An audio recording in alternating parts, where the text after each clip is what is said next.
This is a story about the hunter. For years, the city had been terrorized by a series of gruesome murders. The police were baffled by the killer's methods, which were always different and seemingly random. But there was one thing that all the victims had in common. They were all convicted serial killers. The hunter, as the press had dubbed him, had become something of a legend in the city.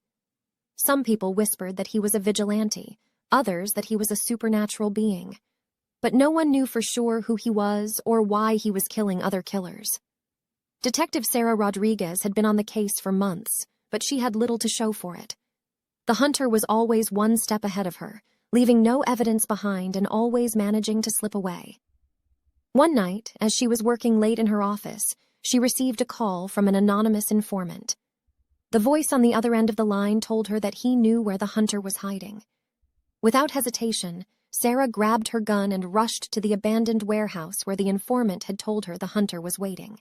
The warehouse was dark and empty, except for a single figure standing in the center of the room. The hunter was a tall, imposing man with a scar running down the side of his face.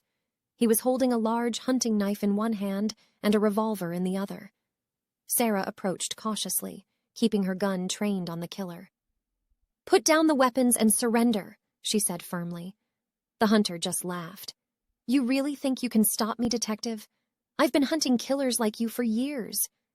Sarah realized then that the hunter had been watching her all along. He knew about her own troubled past, and he was trying to push her to the breaking point.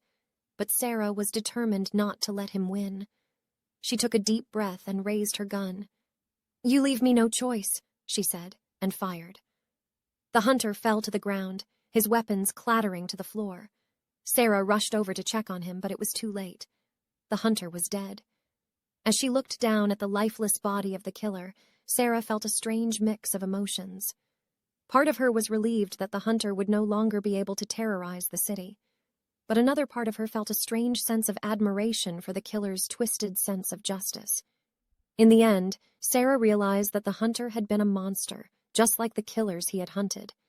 But she couldn't help but wonder if there was some truth to his madness,